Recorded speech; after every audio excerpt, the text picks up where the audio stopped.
Greetings to everyone. Thank you for coming. Welcome to Successful Psychology. I'm Braylon, and I'm so excited to be starting my podcast. This is my assistant psychologist / my student psychologist. Her name's Millie. Millie, say hi. She's a little cuddle dog. So she'll be joining us. If the angle shifts, my tripod is face tracking, so that's just all it is.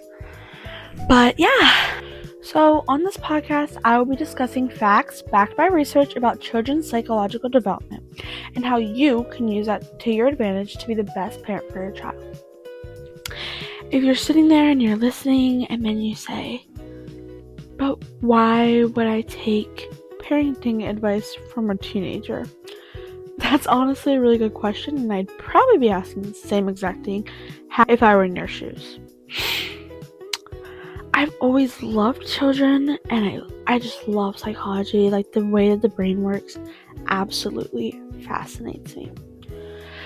At the beginning of the school year, I'm sitting there, and a woman in our school comes in, she talks to us, and we were told that we needed to make a product for a project by January. My school is part of the International Baccalaureate program. This is a program that offers students K through 12 across the globe advanced education. Courses in the IB program focus heavily on personal development, academic achievement, and more. We, as IB students, are challenged to think critically about global issues and ask investigative questions. In this program, there's lots of reflection. I probably get reflection assignments like 2 to 3 times a week. Okay, our friend's back. To graduate at my high school, each student must complete a personal project. This is a culminating assignment to reflect your personal interests and skills in IB. This project includes research, our IB critical thinking skills, and a product. So, when I was presented with this opportunity to make a product for this project, I thought, okay, well, I need to do something I care about. Why don't I combine 2 things I've always loved and have always been interested, kids and psychology? Perfect. And while I'm at it, why not just give stressed out parents who don't have any time on their hands to do research, why don't I give them a helping hand? So whether you're listening in the car, on the couch, or in your AirPods while you're trying to wrestle your toddler to sleep, and it's been taking 3 hours and you just can't, you need a break, thank you so much for being here and helping my podcast out. Our sources for today's episode are learningmind.com, Cogn-IQ.org, Pediatric Brain Foundation, empoweredparents.com, Fraser Health, Psychology Today, International Baccalaureate, and health.com. And with that, I'd like to invite you to cozy up and get ready for today's topic, children and intellectual development. Please feel free to leave a like, comment, whatever down below. I prefer positive ones, but any thoughts? It helps the algorithm boost my video so more people see it and I am more successful.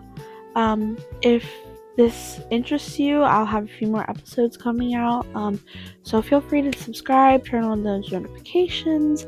If not, all good. Still, thanks for being here, and let's get on with today's topic. Between the ages of 0 to 25, a person goes through 4 stages of cognitive development. Sensory motor stage, 0 to 2 years. Pre-operational stage, 2 to 7 years. Concrete operational stage, 7 to 11 years. Formal operation stage, 11 and over. These are known as Piaget's 4 stages. Piaget's theory proposes that children actively construct knowledge through interaction with their environment. The focus of this theory is individual structure, advancement, and knowledge.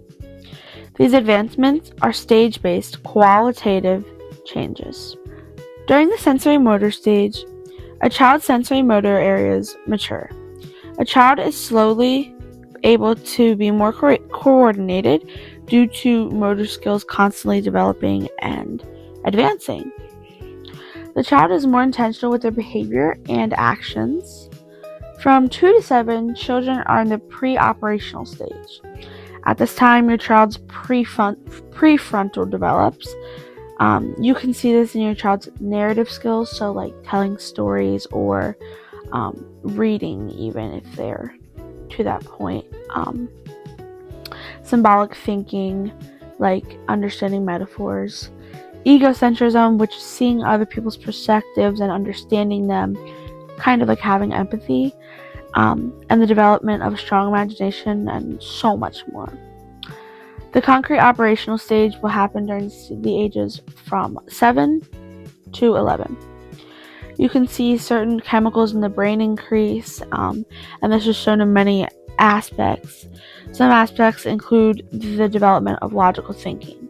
They might become better at math. They might, think ahead better. Classification, conservation, and much more. Once your child is over 11 years old, they are in the formal operational stage, and this is where hypothetical reasoning and problem-solving skills are active and prevalent and really just fusing together. A child is also able to test hypotheses and reason about abstract concepts. Abstract concepts being new concepts to them, new ideas to the world, etc. So maybe you're sitting here and you're listening, but you're thinking, okay, Braylon, but why does any of this matter? Why does cognitive development during these early years, so why is this so important? Why are you even sitting here and talking to me about this? Why am I listening? And honestly, again, great question. You ask really good questions. According to the Pediatric Brain Foundation, supporting cognitive development in early childhood is critical because it lays a strong foundation for future academic achievement, social and emotional development, and lifelong learning. By providing children with diverse and enriching experiences, caregivers and educators can optimize cognitive growth and prepare children to face challenges of today's complex world. Fostering cognitive development early on helps children develop resilience, adaptability, critical thinking skills essential for personal and professional success. To break this whole thing down, setting the ground for good cognitive development is setting the ground for a strong future in so many different fields for your child. So you, as their parent, are helping your kid not just for the first 18 years or for the first few years, but really for all their lives, and you help them out in those years where their brain's developing. So what can you physically do? What are some actions, some steps you can take to help your child's cognitive performance develop? Well, there are lots of things. EmpowerParents.com suggests that you, as a parent, can help your parents improve their cognitive potential. You can do this by reading and talking to your child, singing them nursery rhymes, promoting your child to do creative and problem-solving activities, and games that require lots of thinking. Think puzzles, symbolic play, etc. Maybe even playing with toys that recover problem-solving. And of course, allowing your child free play. Everything a child learns before age 6 will be primarily from play. Fraser Health suggests that visits to the library will increase your child's vocabulary, imagination, and the desire to learn. A library card is a great way to introduce the concepts of borrowing and responsibility to a child. Try showing your kids a book that is both good for their brain and also something that they will find entertaining. Introduce your child to museums, neighborhoods, and exhibitions. This shows them different cultures and new scenes, which will help them have open and accepting minds. Spend as much interrupted one-on-one time with your child as you can. Uninterrupted time is so important for bonding with your child. One-on-one time allows you to ask questions and explore relationship dynamics. Avoid prolonged viewing of television, video, and computer games. A 30-minute episode here or there, or a Disney movie occasionally. the reality is we've all done it and we're not dead, but it's just not good for you because, especially for kids, because it slows down their brain's process, and then their brain isn't developing, and if that's prolonged and constant, their brain is developing and they're slower and they might be potentially behind their peers. Set up a homework space and routine in your home. This will teach your child that there's a certain time and space for thinking. So, like, for example, if you do homework in your bed, your brain will be ready to think as soon as you lay down and you won't be able to sleep. If you're concerned about any of these methods not working or just certain things, talk to your child's teacher about their progress. As your child grows older, there will be obviously more serious methods.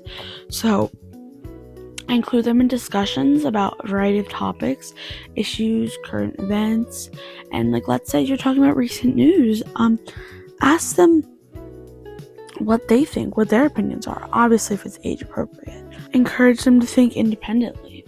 Encourage them to develop their own ideas and set goals, because as hard as it may be to watch your child grow up, you can't let your kid rely entirely on you for and your responsibility and your experience, because there's going to be times where you have to be there for them. I mean, you're not going to leave them by yourselves, you're their parent, but you have to let them find their own management skills.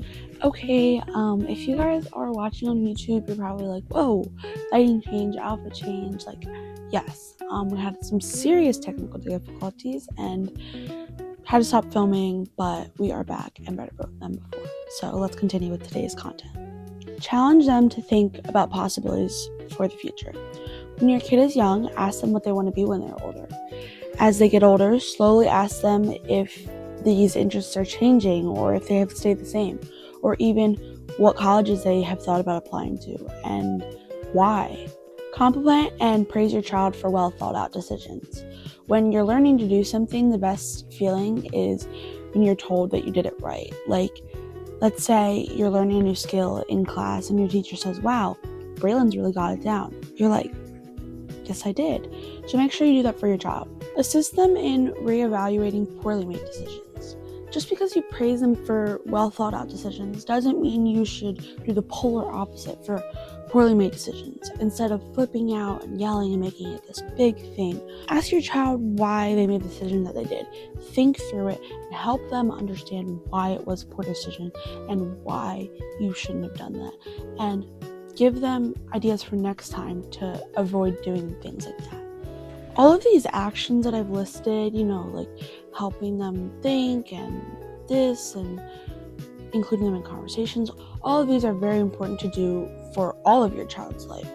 But the first 5 years, so ages 1 to 5, because when they're a baby, it's hard.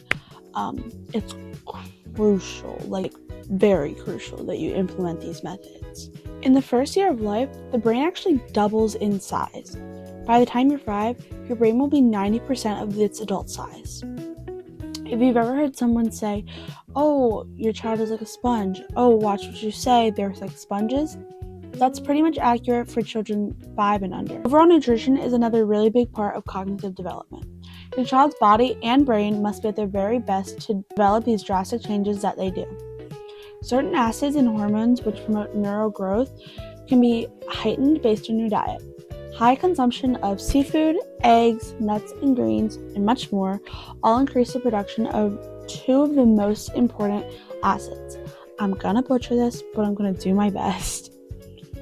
Docosahexaenoic acid, also known as DHA, as well as arachidonic acid, also known as ARA. Some studies show that DHA is extremely low among children, but it's extremely, extremely low among small children. You can increase this acid by having your child take supplements or feed them very fatty fish. Another thing that is very important, and when I say very, I mean extremely important to the cognitive development of your child, is mineral iron. It helps the enzyme that regulates the nervous system cells. This influences the growth of the hippocampus, which is the part of the brain for memory and learning. Your kid is going to learn better, remember things better, develop better, etc., if they have iron, because again, the hippocampus. And also your hippocampus is really important just throughout your whole life. So iron is a really big, important thing, and not just children, but adults. Unfortunately, deficits are not easily remedied by later consumption.